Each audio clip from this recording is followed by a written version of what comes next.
방문해 주셔서 감사합니다. 여러분 모두 행복한 일만 가득하세요. 구독과 좋아요는 큰 힘이 됩니다. 고금소총 야담전설, 오늘의 이야기 시작합니다. 옛날 옛적 조선 숙종 20년, 한양 북촌 아래 초가집 골목에 김옥이라는 여인이 아들 민수와 함께 살고 있었습니다. 어느 날 새벽, 옥이는 부엌에서 숯불을 지피며 된장국을 끓이고 있었죠. 그녀의 손에는 낡고 무뎌진 식칼 하나가 쥐어 있었습니다. 그 칼을 내려다보며 옥이는 조용히 중얼거렸죠. 서방님, 당신이 남긴 이 칼로 우리 민수를 꼭 지켜낼게요. 그 칼은 외란으로 목숨을 잃은 남편이 남긴 소중한 유품이었던 것입니다. 그녀의 눈빛에는 그리움과 슬픔이 스며들어 있었지만 그 속엔 단단한 다짐도 함께 빛나고 있었죠. 그때 삐걱 문이 열리며 민수가 뛰어나왔습니다. 11살의 눈이 크고 동작이 민첩한 아이로 장군의 잔심부름으로 용돈을 버는 기특한 아이였죠. 어머니, 오늘은 이판서 댁에 심부름 가요. 쌀 한 대 준다던데요. 낡은 무명 저고리에 집신을 신은 민수는 어머니 앞에 앉아 국을 후루룩 마시며 말했답니다. 옥이는 미소를 지으며 민수의 머리를 쓰다듬었죠. 그래, 잘하고 오렴. 우리 민수 장군 돼서 어미 잘 먹여준다고 했지. 네, 감자도 맘껏 먹게 해드릴게요. 옥이는 그런 민수에게 감자를 건네며 당부했죠. 자, 이거 먹고 가. 조심해서 다녀오렴. 민수는 감자를 집어들며 씩 웃었답니다. 잠시 후 민수는 밥을 먹고 보퉁이를 챙겨 문을 나섰습니다. 어머니, 저 금방 다녀올게요. 문이 삐걱 닫히자 옥이는 빨래판을 들고 혼잣말을 했죠. 민수만 잘 크면 나처럼 천대받지 않고 살 수 있을 텐데. 하지만 그날 해가 저물고 달이 떠올라도 민수는 돌아오지 않았습니다. 옥이는 문 밖을 내다보며 불안이 스며드는 걸 느꼈죠. 얘가 도대체 어디서 이리 늑장을 부리나? 시간이 갈수록 그 불안은 점점 커져만 갔습니다. 밤이 깊어질수록 옥이의 마음은 더욱 흔들렸죠. 더는 가만히 있을 수 없었던 그녀는 낡은 치마를 걷어 올리고 집신을 신은 둥 마는 둥 허겁지겁 동네를 뛰어다녔습니다. 혹시 우리 민수 못 봤어요? 이판서 댁에 심부름 갔다던데. 이웃들은 고개를 저으며 대답했죠. 낮에 본 것도 같은데 잘 모르겠구먼. 결국 옥이는 마음을 다잡고 이판서 집으로 향했답니다. 북촌 끝자락에 자리한 커다란 기와집은 굵은 소나무 대문이 굳게 닫혀 있었고 담장 위엔 날카로운 기와 조각이 박혀 있었습니다. 떨리는 손으로 문을 두드리며 옥이는 외쳤습니다. 저 민수 어미예요. 제 아들이 여기 왔는데요. 뭐야, 이 밤에? 문이 열리자 하인 하나가 퉁명스럽게 나왔죠. 옥이는 간절히 애원했답니다. 제 아들이 심부름 왔다가 안 돌아왔어요. 아내 좀 확인해 주세요. 그러네, 못 봤으니까 당장 꺼줘. 하인은 코웃음을 치며 문을 닫으려 했죠. 하지만 옥이는 문틈에 손을 넣고 매달렸습니다. 제발요. 제 새끼가 어디 있는지 모르겠어요. 한 번만 확인해 주세요. 그때 안에서 굵은 목소리가 들려왔습니다. 웬 소란이냐? 이판서가 문 앞에 나타나 호통을 쳤죠. 키가 크고 눈매가 날카로운 그는 옥이를 내려다보며 차갑게 내뱉었답니다. 여기가 어디라고 소란을 피우느냐? 어디 지나가다 노비꾼들에게 잡혀간 모양이지. 딴 데 가서 알아봐. 그러곤 하인에게 낮게 속삭였죠. 그 꼬맹이가 혹시 뒷마당에서 뭘 봤을지도 모르니 확인해봐. 문이 쾅 닫히고 옥이는 그 자리에 주저앉아 울음을 삼켰답니다. 하지만 이판서의 흔들리는 눈빛이 머릿속에 맴돌아 집에 돌아와서도 내내 잠을 이룰 수가 없었습니다. 다음 날 아침 옥이는 다시 이판서 댁을 찾아갔지만 문지기는 어제보다 더 매몰차게 그녀를 대했답니다. 이 여편 내가 모른다 하지 않았느냐? 주인님 명령이야. 입 다물고 꺼줘. 제 아들이 어디 갔는지 모르겠어요. 제발 도와주세요. 옥이가 무릎을 꿇고 빌며 애원했지만 문지기는 발로 땅을 차며 소리쳤죠. 어허, 천한 것들이 소란 피우면 가죽을 벗기신댔어. 몹쓸 짓 당하고 싶지 않으면 섞어줘. 아무 성과 없이 집으로 돌아온 옥이는 멍하니 앉아 한숨만 쉬고 있었답니다. 부엌 바닥에 민수가 좋아하던 감자 몇 알이 굴러다녔죠. 그걸 보니 가슴이 더 아파왔습니다. 민수야, 너마저 잃는다면 난 더 이상 이 세상 살아갈 수가 없단다. 그녀는 며칠을 끼니도 걸은 채 이웃들에게 수소문하고 마을 이곳저곳을 헤매며 민수를 찾아다녔지만 도무지 아들의 종적을 찾을 수 없었습니다. 그러다 문득 몇 달 전 장터에서 들은 말이 떠올랐죠. 늙은 장군 김노인이 이판서 집은 조심해야 해라며 혀를 찢던 기억이었죠. 혹시 김노인이 뭔가 아는 걸까? 불안 속에 한 줄기 희망을 품은 오기는 장터로 무작정 달려갔습니다.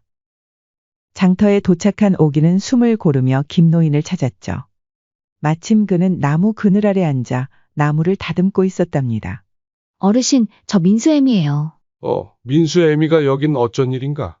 어르신, 제 아들이 이판서 집에 갔다가 여지껏 돌아오질 않고 있어요. 그 말에 김노인이 눈을 가늘게 뜨며 목소리를 낮춰 말했죠. 민수가 여지껏 말이더냐? 오기가 고개를 끄덕이자 그는 주위를 살피며 말을 이어갔습니다. 아마도 사흘 전쯤이었지. 이판서 집 하인 둘이 아이 하나를 성박동 쪽 폐가로 끌고 가는 걸 봤는데 민수 나이 또래였던 것 같아. 오기의 심장이 쿵 내려앉았죠. 그럼 제 아들이 끌려간 거예요? 김노인이 떨리는 손으로 대답했답니다. 확실치는 않아. 하지만 이판서가 돈에 눈이 멀어. 노비 장사로 더러운 돈을 쌓아왔다는 이야기는 공공연한 비밀이야. 나 역시 손자를 그런 놈들에게 잃었지. 그때 막으려 했지만 맞아 죽을 뻔했고 이판서가 찾아와 입 다물라 위협까지 했어. 오기는 김노인의 두 눈에 깃든 두려움과 분노를 보았습니다. 그럼 왜 저한테 말해줘요? 김노인은 한숨을 쉬며 말했답니다. 너의 눈빛이 내 손자를 잃던 날의 내 아내 같아서. 나는 그렇게 못했으니 너라도 네 새끼 구하길 바라는 마음에서 하는 말이야. 당장 집으로 돌아온 오기는 부엌에 서서 남편이 준 식칼을 꺼냈죠. 칼날은 무뎌졌지만 손에 쥐는 순간 남편의 목소리가 들리는 듯했답니다. 여보, 우리 민수를 꼭 지켜줘. 불안이 그녀를 휘감았지만 곧 이를 악물고 결심했죠. 죽어도 민수를 구해야 해. 오기는 곧장 박돌쇠를 찾아갔습니다. 그는 오기의 남편과 외란에 징집되었다가 살아 돌아온 전우였죠. 오기는 문을 열고 들어가며 간절히 말했어요. 돌쇠 아저씨, 제발 도와주세요. 민수가 이판서 집에 갔다가 안 돌아왔어요. 김노인이 그 집 하인들이 아이 하나를 끌고 가는 걸 봤다는데 아무래도 민수 같아요. 그녀의 말에 돌쇠가 굳은 얼굴로 한숨을 쉬며 말했죠. 형수님, 이판서가 그런 짓을 하고도 남을 위해는 맞지만 민수가 아니면 어쩌려고 그러시오. 우리 같은 천한 것들이 잘못 건드리면 목이 남아나질 않아요. 죽어도 좋아요. 민수 없인 나도 못 살아요. 제발 도와주세요. 눈물로 애원하는 그녀를 바라보던 돌쇠는 잠시 눈을 내리깔며 망설였죠. 나도 이판서 집 근처에서 하인들이 밤마다 수상쩍은 짓거리를 하는 걸 보긴 봤지만서도 그게 말이죠. 오기는 망설이는 돌쇠의 손을 잡으며 다시 한번 애원했답니다. 돌쇠 아저씨, 제발 도와주세요. 남편이 살아생전에 아저씨한테 우리 지켜달라고 부탁했잖아요. 그 말에 돌쇠는 눈을 감았다 뜨며 낮은 목소리로 말했죠. 맞아요. 형님 덕에 다시 살게 된 인생이죠. 알겠어요. 이제 와서 더 망설일 게 뭐 있겠어요. 그 빚 이제라도 갚아야겠어요. 제가 알아볼게요. 오기는 고개를 끄덕이며 환하게 웃었답니다. 그거면 됐어요. 어디 있는지만 알려주세요. 그리고 이틀 뒤 돌쇠가 땀에 젖은 얼굴로 돌아왔죠. 형수님 말이 맞아요. 이판서가 노비 장사꾼들과 손잡고 아이들을 팔고 있었어요. 민수는 지금 동네로 가는 중이에요. 외나라로 팔려간다는데 사흘 후에 배가 출발한다네요. 오기는 숨이 막혔지만 그 말을 듣는 순간 결심이 더 굳어졌답니다. 외나라라니, 시간이 얼마 없어. 영영 못 볼지도 몰라. 돌쇠가 낮은 목소리로 말했습니다. 형수, 정말 갈 거예요? 그럴 거면 같이 가요. 혼자는 너무 위험해요. 하지만 오기는 고개를 저었답니다. 돌쇠 아저씨는 마을에 남아서 이판서를 감시해주세요. 민수는 내가 구할게요. 돌쇠가 잠시 망설이다 말했죠. 알겠어요. 이판서 잘 감시하고 있을 테니 조심해서 다녀오세요. 오기는 곧장 집으로 돌아와 칼과 감자를 보퉁이에 쌌습니다. 새벽녘 한양을 떠나는 그녀의 발걸음은 결기에 가득 차 있었죠. 그녀의 여정은 시작부터 험난했습니다. 한양을 떠난 첫날 그녀는 해가 지기 전까지 끝없이 걸었습니다. 얇은 집시는 돌멩이에 찔려 너덜너덜해졌고 발바닥에서 피가 배어나기 시작했죠. 배고픔에 속이 울렁거렸지만 보퉁이에 든 감자와 쌀 한 줌을 꺼냈다가 다시 쌌어요. 이건 민수 주려고 가져온 거야. 내가 참아야 해. 다리가 후들거리며 주저앉으려 했지만 이를 악물고 걸음을 옮겼죠. 날이 저물자 산속으로 들어섰고 하늘에서 비가 쏟아졌습니다. 나무 아래 몸을 웅크린 오기는 비바람에 젖은 치마를 꼭 쥐었죠. 손이 덜덜 떨렸고 차가운 바람이 뼛속까지 파고들었답니다. 잠깐 눈을 붙인 그녀는 꿈속에서 남편을 보았습니다. 여보, 우리 민수를 꼭 지켜. 잠에서 깬 그녀는 어둠 속에서 중얼거렸습니다. 내가 갈게요. 민수를 꼭 데려올게요. 비바람이 거셌지만 그 목소리는 꺼지지 않았죠. 이튿날 아침, 비바람이 잦아든 산길에서 우연히 만난 사냥꾼에게 피투성이 발을 끌며 숨을 몰아쉬던 오기가 힘겹게 물었답니다. 여기서 동네까지 얼마나 남았어요? 하루는 더 가야 하는데. 어깨에 멧돼지 가죽을 걸친 사냥꾼이 그녀의 몰골을 보며 혀를 찌으며 말했죠. 발이 이 지경인데 거기까지 뭐 하러 가시려고? 사냥꾼의 말에 오기는 고개를 숙이고 나직이 대답했답니다. 아들을 찾아야 해서요. 사냥꾼은 잠시 그녀를 쳐다보더니 말했죠. 갈 땐 가더라도 항상 뒤를 조심해요. 이 산엔 사람 쫓는 놈들이 들끓으니 말이오. 행운을 비오. 사냥꾼의 충고에 오기는 고개를 끄덕이고 다시 걷기 시작했죠.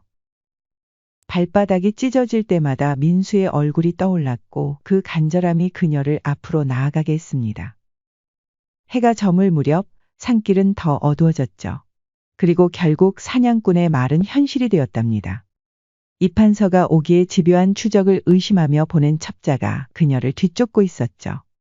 첫날 밤부터 오기의 흔적을 쫓던 그는 어둠 속에서 점점 가까이 다가와 있었답니다. 바람 소리 사이로 낯선 발소리가 들리자 오기는 숨을 죽이고 주위를 살폈죠. 그러곤 바스락거리며 점점 가까워지는 소리에 곧장 칼을 꺼내 들고 벌떡 일어나 소리쳤습니다. 거기 누구야? 다가오지 마. 하지만 첩자는 비웃으며 그녀의 곁에 이미 다가와 있었죠.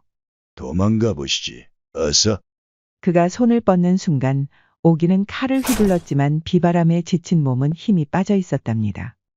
첩자가 손쉽게 칼을 쳐내며 그녀를 땅으로 밀쳤을 때 갑작스런 그림자가 나타났죠. 바로 일전에 만난 사냥꾼이었답니다. 다 당신은. 내가 조심하라 하지 않았소?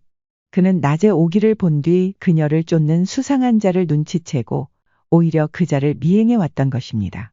사냥꾼 녀석이 가던 길 그냥 가시게. 다치고 싶지 않으면. 사냥꾼은 굵은 팔로 첩자의 목을 잡아 조르며 낮게 으르렁거렸죠. 이런 쥐새끼가 어디서 까불어? 못 봤으면 몰라도 봤으니 그냥 지나칠 순 없지. 첩자가 발버둥치며 사냥꾼의 손을 뿌리치려 했지만 곧 나무의 머리를 부딪히고 쓰러졌답니다. 사냥꾼은 숨을 몰아쉬는 오기를 내려다보며 말했죠. 내가 말했잖아요. 조심하라고. 이 산엔 이런 놈들이 많아요. 빨리 가요. 내가 여기 처리할 테니. 어서 가서 아들을 찾아요. 오기는 떨리는 손으로 칼을 쥐고 일어서며 말했답니다. 고맙습니다. 민수야, 어미가 꼭 찾을게. 비바람이 다시 거세졌지만 사냥꾼의 도움으로 한숨 돌린 오기는 희망을 품었죠. 동네까지 하루가 남았다는 생각에 그녀는 다시 길을 나섰습니다. 발은 아팠지만 마음속엔 민수를 구하겠다는 불씨가 활활 타올랐죠. 사흘째 되는 날 오기는 마침내 동네 항구에 닿았습니다. 짠내 나는 바닷바람과 노비 장사꾼들의 목소리가 뒤섞인 그곳에서 그녀는 숨을 죽이고 창고 근처를 살피다 문틈으로 민수를 발견했답니다. 낡은 저고리를 입은 민수는 손발이 묶인 채 쓰러져 있었고 그 옆엔 다른 아이들도 웅크리고 있었죠. 오기는 창고 뒤로 몰래 돌아가 칼로 빗장을 자르려 했습니다. 하지만 칼날은 쇠를 긁기만 할 뿐 부러질 듯 흔들릴 뿐이었죠. 제발 열리게 해주세요. 이를 악물고 빗장을 내리치던 그녀가 칼을 내려놓고 이번에는 돌을 주워 빗장을 두드리고 있었습니다. 그때 등 뒤에서 사나운 목소리가 들려왔답니다. 뭐 하는 거야? 그녀의 뒤엔 검은 갓을 쓴 사내가 서 있었죠. 키가 크고 얼굴에 칼자국이 있는 그는 노비 장사꾼 중 하나로 보였답니다. 오기는 서둘러 칼을 잡아들고 사내를 겨누며 소리쳤죠. 내 아들을 내놔요. 민수가 저 안에 있어요. 사내는 칼을 보고 잠시 멈칫하더니 눈썹을 찌푸리며 말했답니다. 민수라니, 여긴 그런 애 없어. 오기는 칼을 더 가까이 들이밀며 외쳤죠. 거짓말 마세요. 이 안에 민수가 있다고요. 어서 문 열어요. 사내는 한숨을 쉬며 창고 문을 열었죠. 좋아, 그렇게 원한다면 직접 봐. 창고 안으로 오기가 뛰어들자 민수가 눈을 감은 채 쓰러져 있었답니다. 민수야. 그녀는 아들을 끌어안고 서럽게 울고 있었죠. 그 순간 사내가 뜻밖의 말을 꺼냈답니다. 빨리 데리고 나가. 나도 더 이상 이 짓은 못 해먹겠으니. 사내의 말에 오기가 놀라 겨누던 칼을 내리며 물었죠. 당신이 왜? 사내는 고개를 돌리며 말했답니다. 내 이름은 최만돌이야. 이 판서 밑에서 하인으로 일하다 빚 때문에 여기 끌려왔지. 네가 칼을 들고 내 목에 겨눈 순간 내 어미가 죽기 전 나를 원망하며 울던 모습이 떠올라서 말이야. 오기는 눈물을 삼키며 물었죠. 제 아이는 왜 여기에 데리고 온 거죠? 만돌은 더욱 목소리를 낮춰 말했답니다. 아무래도 네 아들이 봐서는 안 될 뭔가를 봐버린 모양이야.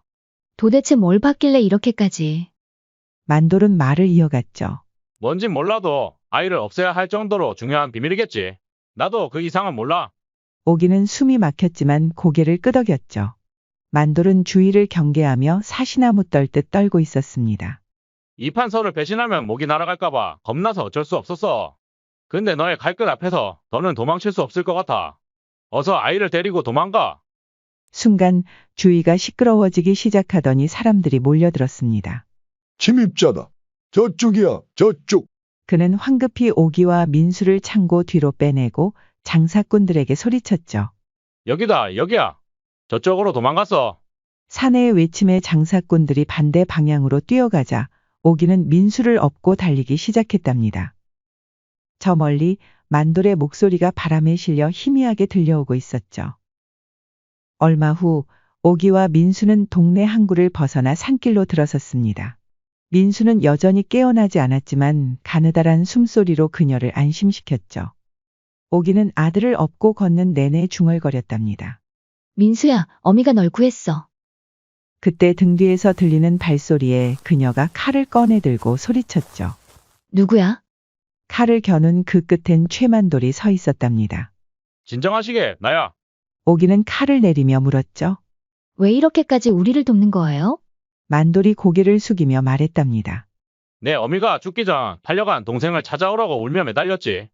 근데 난 돈이 없어 도망쳤고 그 때문에 어미는 한을 품고 눈도 감지 못한 채 돌아가셨지.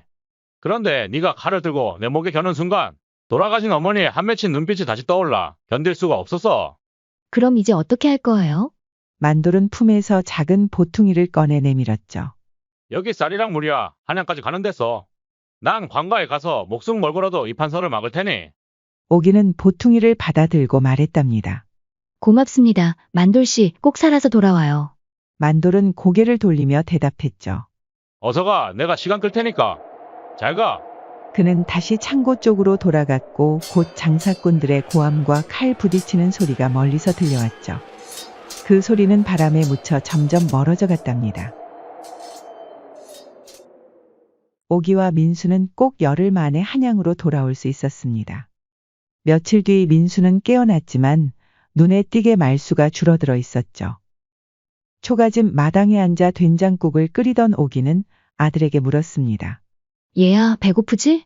민수는 고개를 끄덕이며 국을 먹었죠. 그러더니 더듬거리며 힘겹게 말했답니다. 어머니, 이제 심부름 안 갈 거예요. 밤마다 그 창고 꿈을 꿔요. 오기는 그런 아들을 끌어안으며 달랬죠. 이제 괜찮아, 민수야. 어미가 곁에 있을게. 이제 심부름 같은 거 할 필요 없어. 민수는 어미의 품에 안겨 작게 속삭였습니다. 어머니가 절 구해줘서 살았어요. 민수의 말에 오기는 미소를 지으며 대답했답니다. 그래, 너만 곁에 있으면 돼. 우리 아들 이제 아무 걱정하지 말거라. 그리고 며칠 뒤 민수는 어머니에게 그간의 일을 조심스레 털어놓으며 말했죠. 어머니, 이 판서 집에서 이상한 책을 봤어요. 하인들이 숨기려 했는데 거기엔 양반 이름이랑 이상한 숫자들이 적혀 있었어요. 그걸 왜 이제 말하니? 오기가 놀라서 묻자 민수가 고개를 숙이며 대답했답니다. 겁났어요. 날 잡아가려 했던 것도 그 때문인 것 같아서 다시 잡혀갈까봐. 날마다 민수와 감자를 나눠 먹으며 오기는 아들의 마음을 어루만졌죠. 그 따뜻한 시간이 민수에게 스며든 걸까요? 얼마 지나지 않아 밤마다 꾸던 악몽이 줄어들었고 민수는 어머니 곁에서 차츰 평온을 찾아가고 있었습니다. 더불어 오기도 다시 일상을 되찾아 가고 있었습니다. 그녀는 남편이 준 식칼을 꺼내보며 조용히 중얼거렸답니다. 서방, 당신이 준 이 칼로 민수를 지켰어요. 내가 당신과의 약속을 지켰어요. 그 칼은 남편과의 약속이자 그녀의 용기를 담은 물건이었던 것입니다. 그러던 어느 날 마을에 소문이 조용히 퍼졌죠. 이판서가 노비 장사로 관가에 잡혀 재산을 모두 몰수당했다는 거였답니다. 동네 사람들은 저마다 이야기를 나누며 놀라움을 감추지 못했죠. 최만돌이란 자가 포도청에서 이판서의 죄를 고백하다 칼에 찔려 쓰러졌대요. 또 다른 이가 말을 보탰죠. 돌쇠도 마을에서 이판서 집안의 이상한 김새를 눈치채고 관가에 달려가 하인들의 수상한 행적을 털어놨다더군요. 그러다 또 누군가 낮은 목소리로 속삭였어요. 민수란 아이가 우연히 본 장부가 결정적이었대요. 그 장부엔 이판서의 숨겨진 혈통과 노비 장사 기록이 적혀 있었는데 알고 보니 그가 천민 여인의 아들로 태어나 양반 행세를 해왔다는 증거까지 나왔다네요. 그 말에 마을 사람들은 숨을 죽이며 수군거렸죠. 그렇게 거만하던 이판서가 결국엔 무너졌구먼 그래. 오기는 그 소식을 들으며 조용히 숨을 삼켰죠. 민수가 우연히 본 장부가 이판서에 숨겨진 비밀이었고 그 때문에 납치된 것이었답니다. 만돌과 돌쇠가 각자의 자리에서 싸워준 덕에 그리고 민수의 맑은 눈이 무심코 드러낸 진실 덕에 이판서의 세상이 무너진 셈이었죠. 마당에 앉아 민수와 함께 하늘을 바라보던 오기는 문득 생각에 잠겼습니다. 이 세상엔 아직 용기를 내는 사람들이 있고 때론 작은 손 하나가 큰 변화를 일으키는구나. 옛말에 한 사람의 용기가 세상을 바꾼다. 는 말이 있었죠. 오기의 칼은 칼날이 아니라 마음이었고 그 마음이 만돌과 돌쇠를 움직였으며 민수의 눈이 이판서의 비밀을 드러내게 만들었답니다. 여러분, 오늘 하루 가까운 누군가를 위해 작은 손길을 내밀어 보면 어떨까요? 그 손길이 누군가에게 오기의 칼처럼 힘이 될 수도 있으니까요. 양반을 나락으로 보낸 여인의 뜨거운 몸부림 이야기 재미있게 보셨나요? 오늘 이야기는 여기까지입니다. 여러분 모두 행복한 하루 되시기 바랍니다. 다음 시간에 더 재미있는 이야기로 찾아오겠습니다. 구독과 좋아요, 알림 설정 부탁드립니다. 더 재미있는 이야기를 원하신다면 다음 동영상과 추천 동영상 꼭 시청 바랍니다. 감사합니다.